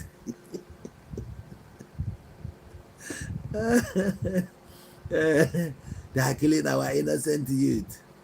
Ogonye dị innocent ọkwa ihe ekwu okwu onwe gị ọkwa ihe ejizi ike na-ekwu okwu onwe gị na-aka aka innocent youth. Onye bụ innocent? Mba onye ka ịkpụrụ innocent? Onye bụrụ gị innocent ya? Onye na-afụ stadium iyi anya nwa akaụntụ ihe ọ na-eme na-enye ya ego oje oke chọrọ hang ya apụta na mgbuke ụbọchị agụgba ofu ụfọdụ na-eti onye a ka onye a na-eme no wonder na o nwere chọpụ na onye ma nke ibie na-eme ọkwa etu a nke ahụ na o nwekwara ndị chọrọ ka ha dị ka that guy mgbe ahụ ya afọ akpọrọ ya ọ rụrụ ụlọ o nwere chọpụ ebe a ị chọrọ ka ị dị ka ya ọkwa ya adịkwana ka onwe gị ọ gbakwana mbọ ka ị dị ka onwe gị na-emere onwe gị ihe gị si ndị ọzọ na-enekwara gị anya etu ọbụla onye dị onye ọbụla kwesịrị ịbụ celebrity nke ya ihe ma bụ ihe nke last year gara na try ya ka o nwee ihe top sie ka o nwee ihe dị iche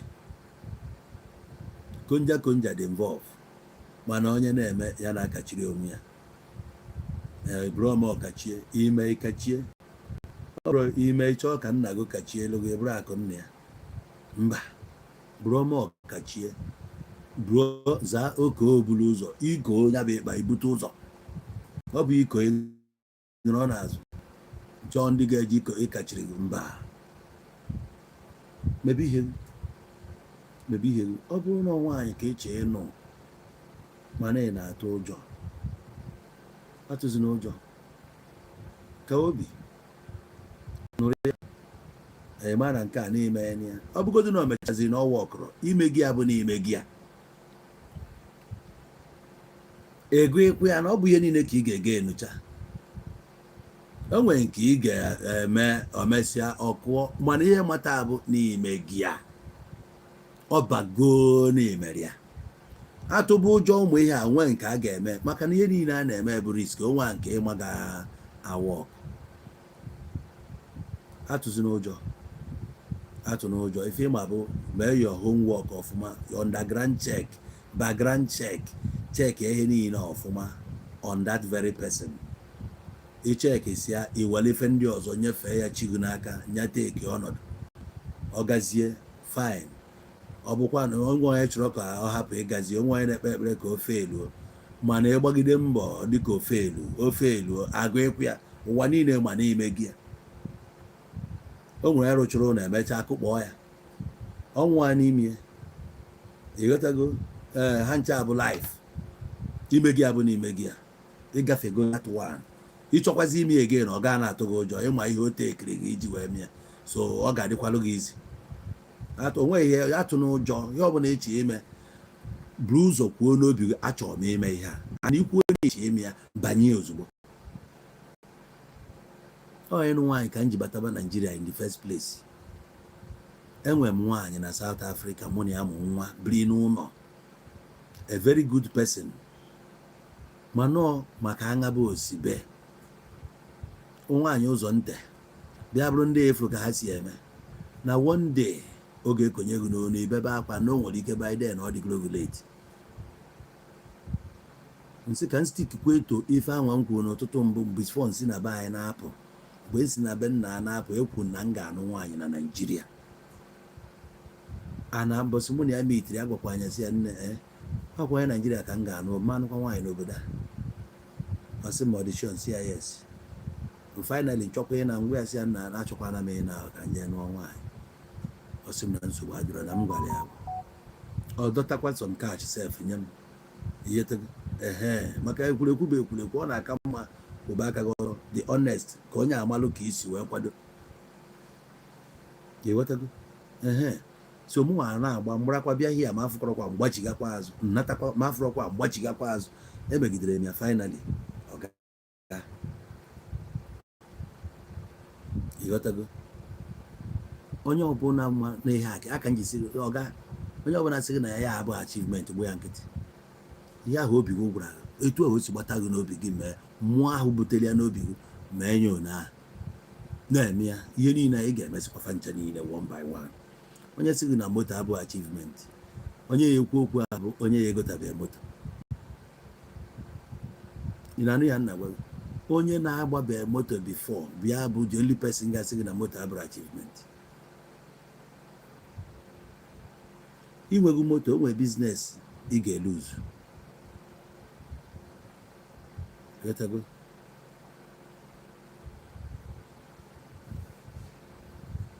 ịnata ebe a ka ị bịa saachị ma ọ ga-afịakwa gị arụ ọ ga-enwe onye gị na ya na-akpa akpa already ya nwee onye gị na ya na-akpa akpa already ebe a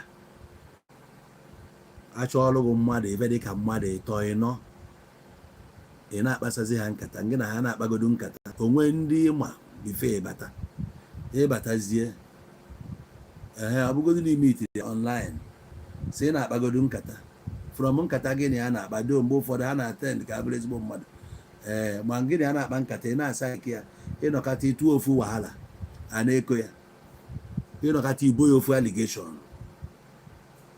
allegation ọ na-aṅụ to God dị na ya ọ bụ na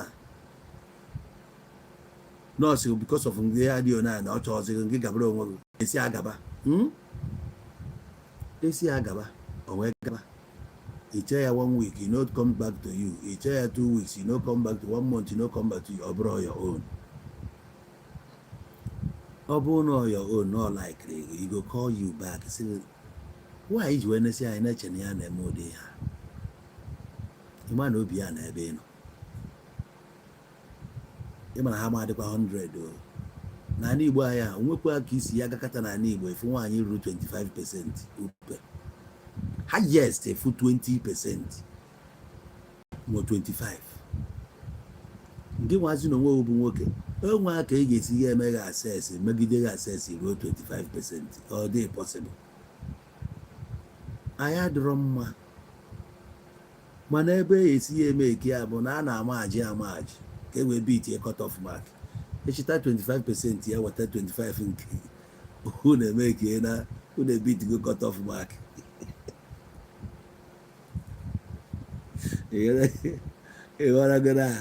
ịghọrago my nwoke sensosi ahụ celebrate MC ọkwa dike na Lagos ahụ celebrate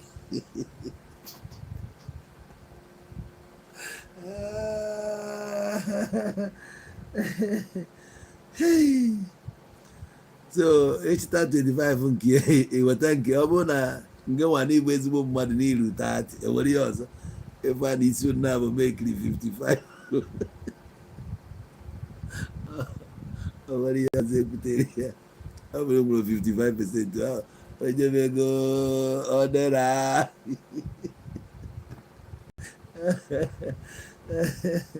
na be anyị ka ị na-afụ nwaanyị iru 50% mama ịghọta ka ọ na-eru 50% ebe a na-ebe unu ya nwere ọkụ one day I dey tell you so ya nwee ndị gị na ba na-akpagodo nkata for now onye bụkwa nkata ya bụ amụ gịnị akụsi na chi nwa so matụ na-egwu ọ ihe chelụ nwoke ọbụla n'iru onye ọbụla ga-emesịa so ya ọ bụrụ na ọ dịghị n'obi banye chi ga-ama eje dubanye gị ebe ọkụ ya agbago jos kweta na chigo mara onye bụ gị na chigo dị na mma ọ ga-ebunye gị onye gị mara mma onye ya adịghị oke mana ọ bụkwa na ịbanye banyegodu ya afọzia jos banyegodu enta banyegodu gambling ka anọ ihe niile onwe nke bụ guarantee the most beautiful one abụrụ guarantee even that family asị na ha na ha bụ ka ezigbo mmadụ inwe ike danye ebe ha na-efu na anya na-ajụ onye ka o yiziri a na-asị na ndị advisors na ndị advisors ọ ka ọ na-adị onye ọbụla ga-ebu ibu nke ya ụwa na-agbanye fim ịmaba ebe ọ ga-esi gbanyere gị nke gị so ị na-eche fim ụwa ga-agbanyere gị o nwee ihe ị ga-eme otu a ịnụ nwaanyị dị gị n'obi nwanne m banye jos renji ego ya onwe ezigbo mmadụ gị na ya dị na mma ọrịa eze nwaanyị English na ebe ifugokwa nwa ịfụrụ nwaanyị na nwa malụ mma maka nọ na eze nwaanyị mana nke ya bụ nke English ịfụ ya nwata atụgidere m akpịrị nọ na ego ma ezuru ọ bụrụ na ego dị mgbe ahụ nwa nkara ikubikọrọ 2015 were ya n'elu mgbe ahụ ị na-enekwa nwata ya na ọ na-ara mmanụ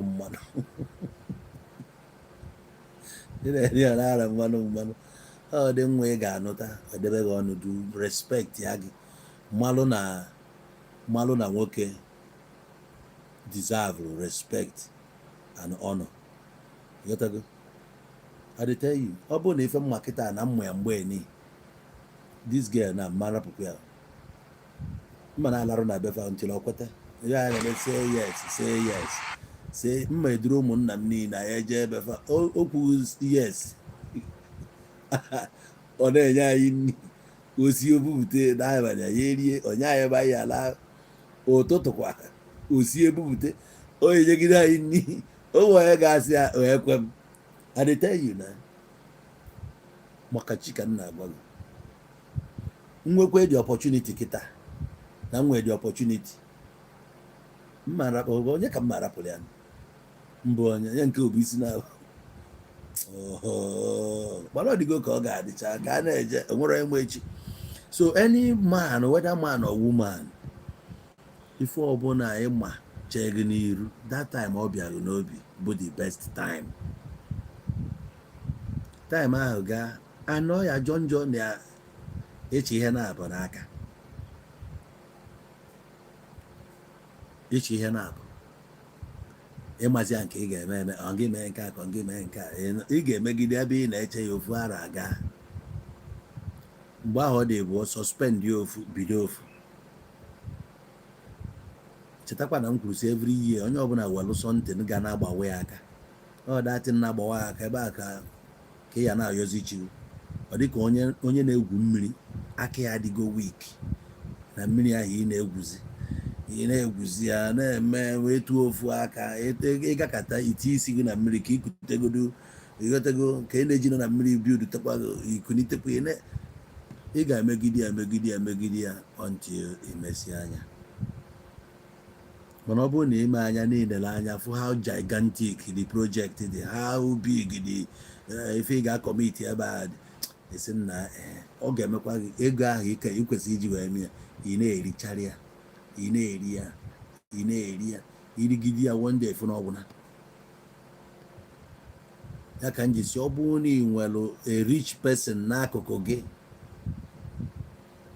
inwe onye ji ego chukwu bless go blessing a chukwu nyere bụ na onye ahụ ga-abụ motivation nyere gị maka ego ahụ ị na-ene anya fụgasị ihe o mere accomplish ịmago na the next bụ ngị nwa iwe nwaanyị na-eme ya secretly underground no matter how small ị na-eme ya maka onye ahụ anọghị ya ife ka njọ ọbụla among all your friends nọ ngị ka ha ncha niile ana ngị nwa kacha ha ncha niile na o nwee ihe nwere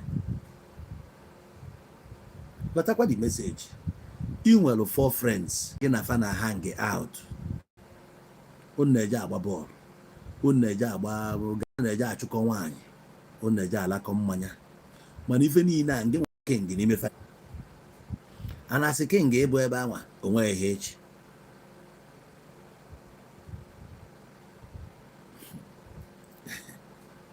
ebe ka friendship ụna na-eche onye isi na-edu onye isi ụnụ ncha ga-adanye n'onunu na ebe ụnụ ya abụ ndị awụrụ akị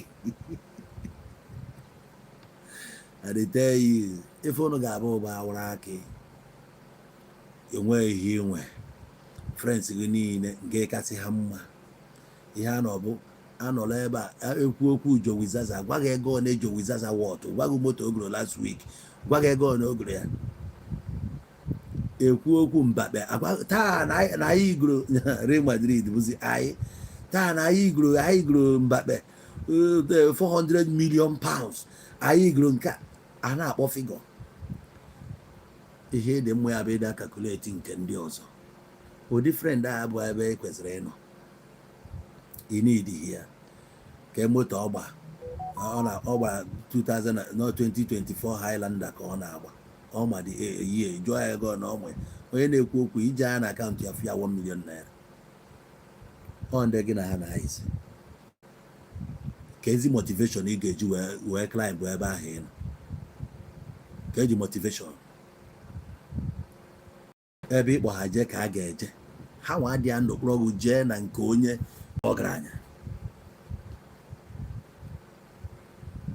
ọkwa ịba n'etiti ndị ọgaranya ịbanye a sị nwata kwọcha aka usoro ọgaranya rie ịkwọ n'aka chena ịkwọ aka bụ ije na taapụ kpọpa eje kwọcha aka ka i wee bịa soro ọgaranya rie nri ịmakwa o nwere ebe iyi enweta onwe gị sef ahụ ya erughị ala o nwere okeshọn a ga-akpọrọ gị jee ịbata na VIP tent ahụ ịnọ sef ọ ga ihe ya na-aga obu ka isi ebe a pụọ ịbata na tent ahụ ndị fụsịrị na the tent onwezi ihe dịka big boy ebe ahụ ị ga-adị fọsto iji aka na-abụ na-ekwe onye ọbụla n'aka di ya even your guy gịnị anyị wee bịa dị ije based on na guy ego sef ji ezigbo ego karịa ahụ ifu na onye ọ na-ekwe n'aka na-respect ya because of ego ya nke nwa ka respect a na-enye gị ka ọ na-ịma na anya ma ọ kachala acha ife nwere ike inyewu confidence ikwekwa ndị a n'aka like a man bụ ọ bụkwa na onwe ife imenwu side gị ma gwa ebe anyị na onwere ife ịgbanịta nwe onwere ife imenwu ị ga-adị first iji aka na o nwere mmanya ga-adị n'elu tebụl ahụ ị ga-akpọnwụ dị mmanya na VIP ka ịbata kedu ka isi ya akpọ dị mmanya o nwere mmanya ga-asị gị kpọọ kịta Hennessy asị kpọọ ya ịma ka esi akpọ Hennessy ịkpọ ebe ka ị kpọrọ onye nyere ọ karịa Red Level ọ Jack Daniel amaghị ka eme ka afa mmanya ara Naịjirịa ka afa mmanya Godons chena Godons anaghị ya Hennessy ya kpọgbu ya egwu ahịa ekweghị imagine na ịbata asị gị na onye a bụ CEO Sky Ivenwa Hotel Abuja asị gị na nke a bụ igwe akpụ afọ obodo nwa nke a wee golden tulip n'ọhịa bụ ekwu ogidi na-ekubana Obi Kubana ọ gị ya nọ n'oche ọ bụ ndị ebe ị batara fụsịa ndị DSS bụ egbe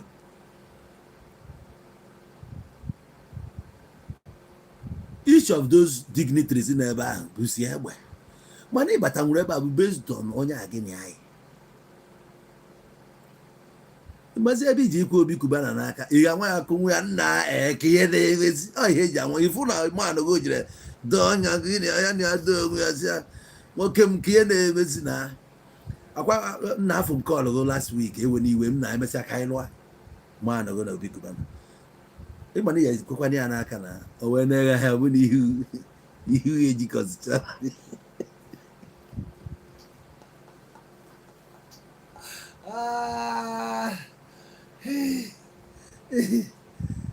Senator nwe iyi eyi echara nzi senator na ahụ ka dị ihe azụkọtagoro na ịma na akwa a na-asụ steeti na a na-anwa asụchapụchala ya ọ ga-achachala ka edi okwe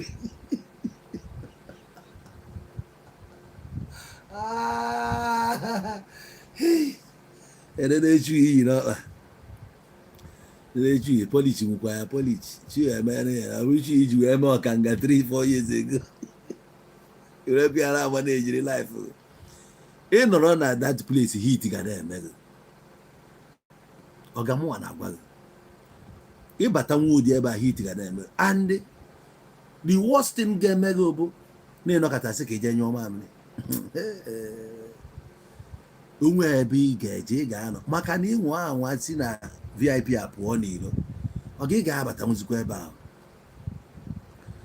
ka ebe nsọ ya arapụghị ịbata chere ndị ba nsọ anwa kapasiti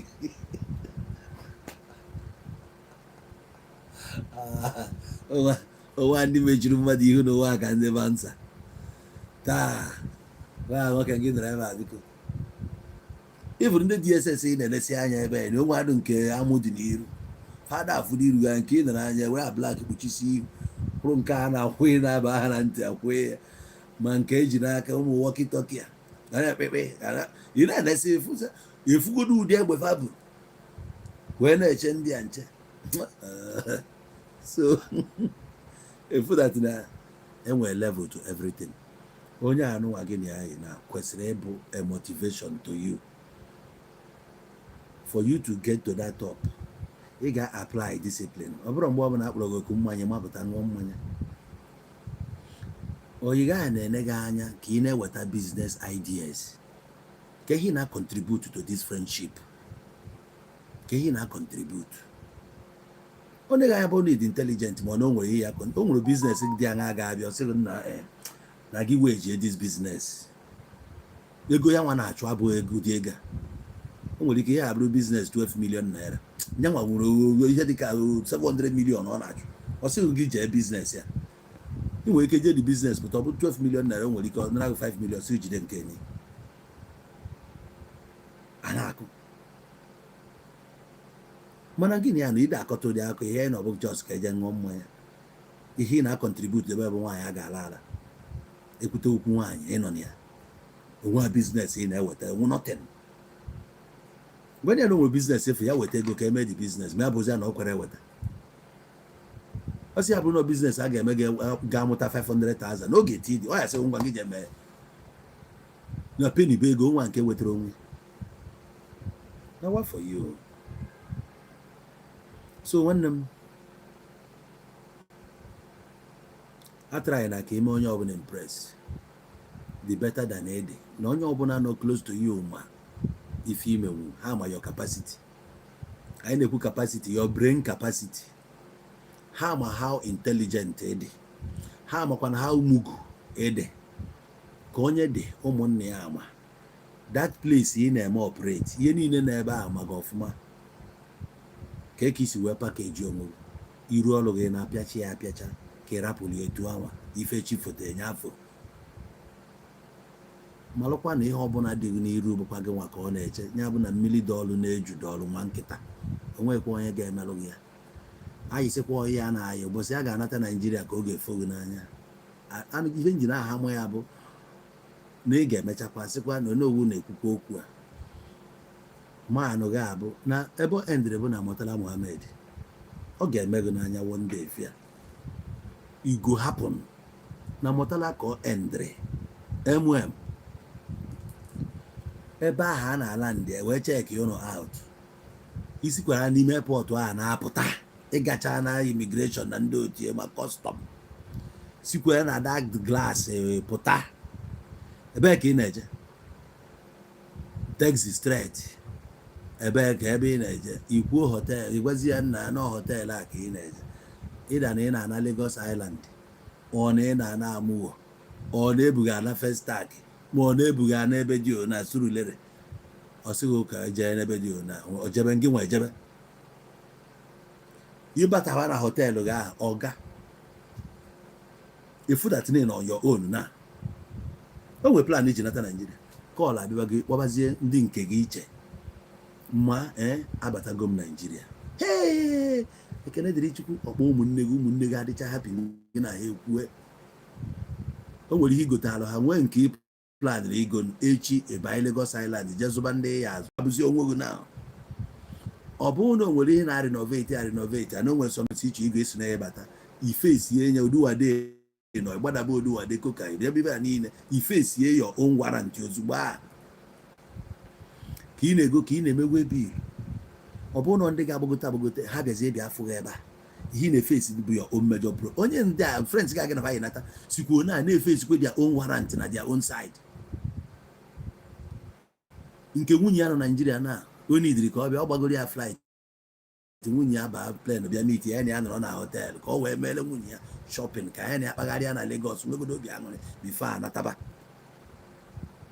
because ọ ya anatachakwa ebe a ewebịa Lagos n'ọzi opportunity ọzie nwunye ya ngwa gbagota Lagos gbarịa flight o meet ya na Lagos ya na ya wee lachagodo 1 week ka o jejuo nwunye ya afọ lajuo onye ike afọ ya mgbe ọ ya na-arị ya nke nwa ama anọzi di ya duru ya na-eje tieta duru ya na-ejegasị ebe dị anya ị na-agba egwu nke gị emesịa ya osi ebe a naba ndị nwa anaba onye abụ onye Owerri nke abụ onye Aba nke abụ onye Nnewi nke onye Ọkịja etu onye ọbụla na-abịa nne ya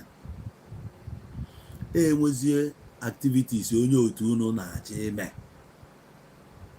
ịghọtago na o nwere onye otu na-agbapụ ụlọ onye eme nka onye apụtazie nke nwa apụta a na-abịa na-abịa na mmemme abịa mmemme a akwụsịkwa na nyanwa na ịbịa fesi ihe ịbịa eme na Naijiria efu na ihe anụmanụ ha n'ime ya na ihe niile anyị hapụrụ ịbatazie ihe ya onye abụ reality ofesi ego ozugbo ị na-afịa bidozie n'ebe nna na-enwere mgbe ego adịghị n'aka na ọ bụrụ na ego anyị na-ịmakwa mgbe a na-ekara iji ya wee mee ihe dị ona na ọ bụrụ na ịma na-ekara iji ego a wee mee ihe dị ona na ọ bụrụ na ịma so now lesson ilen bụ na-efugo reality efusigo ihe niile ahụ korokoro ọ bụzi ihe a na-akọrọ gị akọrọ ifu na obodo gị adịkwa etu ahụ ọ dịzio ihe niile a na-agwa gị na Naijiria bụ zoo na Naijiria mere nke a bụkwa asị at the end of the day ịbụkwa onye Naijiria at the end of the day ị ga-alụkwa ụlọ nke gị anyị nata ihe a building materials tiri ego ọ gara n'ọnụ obodo oyibo ị ga-alụkwa ya ihe ebe abụbe nna gị a na-ebatazi efu a na-aka sị gị nọ 20 something million o nwere vileji eyi afọ a na 25 million naira na vileji o na village ma na-ele na 25 million nwe gị akpa aka sị gị na 50 million nwee 20 million for reality iwe ka bido ihe eji wee dị na abụ na ọ dịghịzi a na-anọzi enweghịzi village na ala Igbo ebe niile aghọcha na township na be anyị iwe na-asị nna na ọ bụrụ na ịmasị nsi so ihe nji agwakwa gị ya kịta bụ ka ọ dịkwa fresh na mmụọ gị ihe ọ bụla ịchọkwa ime bidokwa ya kịta ọ bụrụ na onwe nke bịa gị n'obi na-eche ime ya GCA Ọgọst adịba leti wee kịta bibi onwe onye ya kpọ na kọlụ kpọọ onye onwe onye ị chọrọ ịkpọ na kọlụ kpọ bịa kịta ihe ọ bụla a na-emesi mebi ozugbo onye ga-ege enyi ya na yugo gena nwe onye ị na-emeri ya so don't try to impress somebody na-ebi fake life impress you onwe gị na the end of the day nọ gị nwa ya ege enyi ya not that people ndị ahụ efuru onwe ha ncha niile ga-emesi abụrụ history in your life onwe ogo eru ihe afụzi some I dey tell you onwe ogo eru you no go see them again stand upon your own egwu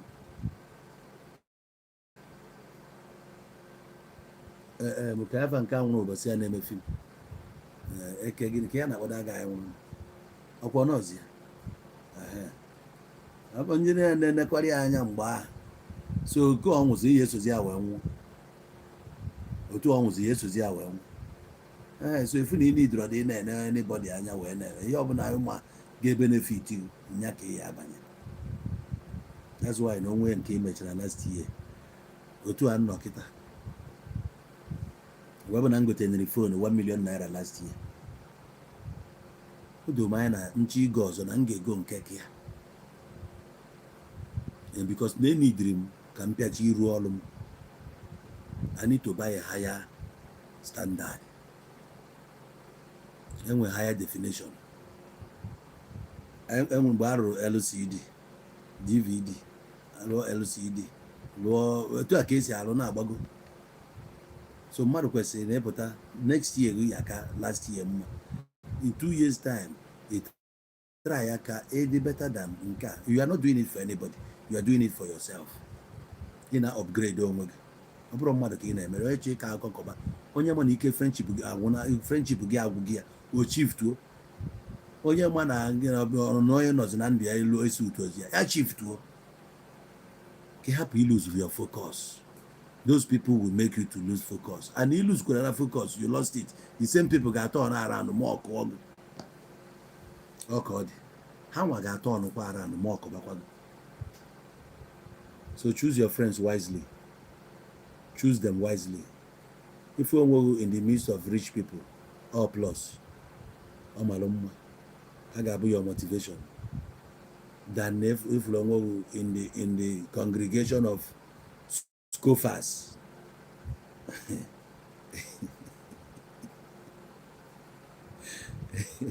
English is the qual.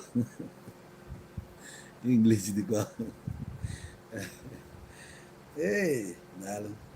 Ever can know what this program is in gentlemen. I could give 1 hour 41 minutes. Thank you for giving me your time.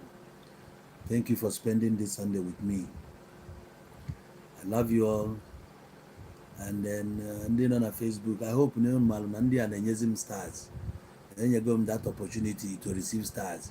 So ọ bụ na iwelu stars na-eme anyị appreciate. Anyị ga-eme appreciate so much. Appreciation time. Ndị nọ na YouTube, enwe super chat. Thank you for everything. Ndị nọkwa na TikTok, na-enye anyị likes and gifts. Thank you so much. If any now I'm able to support my ministry, Daalụ so much. I appreciate you guys. Ndị na-run their ministry n'ọnụ church na-run. Thank you, Lady Joy, Lady July. Nwa ndị na-run ya n'ọnụ ka mụ nwa na-run nke ebe abụ my own church. I know Dolomaya na what I will tell you something that will be beneficiary to you, or will benefit you in the long run, if not now. Iwu abụọ na anyị ga-akpọ afa Jizọs wee zie ozi ọma. Ozi anyị na-ezibe ife ga-benefit onye ọbụla mere apply. Ọ ga-ama mma. Thank you for all your support. Thank you for your love. Daalụ so much. Emele m appreciate. No amount is too much and no amount is too small. Ife niile ahụ unu nyegoro m so far. Support niile m nwetago ma ndị kpọrọ m na phone, moral support, ma ndị niile kpọrọ m send alụ m ego, ma ndị na-enye m gift na-abịa in any way. Ana m ncha niile appreciate. Wee na-asị ka Chineke gọzie unu, gọzie aka ọrụ unu, amamihe o nyere unu, ihe emekwana ya. Ya bụla amamife pụrụ iche. Eje a na-abụ isi ije. Ọpụpụ unu na mbata unu ga-abụ ife agọziri agọzi. Ụkwụ ọjọọ ama akpọ unu. Ya mana unu nke o ji ekodo unu. Gosi nje ụkwụ apụ n'unu ilo. Ọchụ unu na ọya afụ unu. Ọfụkwana unu na ọya ama unu. Unu ga na-eje, unu ga na-abata. Ihe akụ akụ, ihe enwe enwe. Nke onye na-eme bụ ihe ọma, ya gazie. Ngụ unu ji eko bụ ngụ ọma, ya kwanarịkwana unu. Onye kpọba akpọba ya lee, onye chobe echobe ya lee. Anyị gbuo n'aka nri, gbuo n'aka ekpe, ka anyị gbute na ife ọma. Ife ọbụla anyị na-eme, anyị na-ekwu na anyị ga-amatarịrị ya aka nzu. Na-eje a na-ada ekwe akara atọ n'ose. Anyị na-eje na anyị ga na-abata. Isi nwa dibịa ada, isi nwa eze ada atọ na mba. Ejiri isi nwa dibịa ne mgbọrọgwụ. Isi ude na-ara agbọ ncha. Onye si na anyị bụ ife niile ya wela anyị zelu mmiri. Ife anyị gọọ n'ọfọ. Kwuo si na aka nkọchasị ama abụ nke anyị. Ụbịam ọnụ afọ anyị. Ndị eje ana, ndị ngado ngado, ndị jụọ ọchịcha fa jụọ ọgịga. Anyị na unu enwe mmekọ, unu ama afụdo anyị anya, anyị ama afụ unu, anya na ntị ara afụ. Na nkwụ na nkwụ ehukọ gị igu na fada adaka akị. Anyị ga-adị n'okechi, echi ada agwụ agwụ. Onye ji ọgazi gwọ ọgwụ, ife ọ gwọrọ bụ ka ọ gazielu ya. Ya ka nsi ụmụnne m, ya gazielu na anyị o. Ọ gazielu anyị n'olie, ọ gazielu anyị n'afọ, ọ gazielu anyị na nkwọ, ọ gazielu anyị na eke. Ụbọchị na-anọ Igbo ji wee bili. Ka anyị gọrọ, ka anyị kpọrọ ohu mmụọ na nnụ mmụọ nọ n'ala Igbo. Sifa bịa, afịa kwuola anyị ọnụ anyị. Ebe ọbụla a na-ekwu anyị okwu azụ, afịa kwu ya si anya. Anyị kpọrọ ndị ichie anyị. Sifa n'ọfa abụ anya iji afụ ụzọ na be mmụọ. Ebe ọbụla a na-ekpe anyị ikpe azụ, ikpe mkpegide na be mmụọ, fa kpegasị anya. Ije ọbụla a na-ejere anyị bụ ije ọjọọ na be mmụọ, fa gbagha anya di ya. Na-anyị ebe anya fa ji afụ ụzọ na be mmadụ, na ya ma anọkwa ebe a gbotie afọ anyị. O nwe onye obi ya na-eri nke ọjọọ, anyị amaghị ekwe ka ihe ọjọọ mee ezinụlọ anyị. Ekekele ụwa ga na-edu anyị, na-eche anyị, ma na arụ ma na mkpụrụ obi. Dịka anyị gọrọ ọfọ a, anyị si na oge emezula anyị. Ọ bụkwa gị etu a, ọ bụkwa afọ, ọ bụkwa ohiyo. Aka nwata bụkwa n'ọfụ ya. Agazienu. N'ebe Igbo, eze ụmụ iyo, orimiri dọla. Ọ gaziela, ọ gaziela, ọ gaziela. Chai. Ee.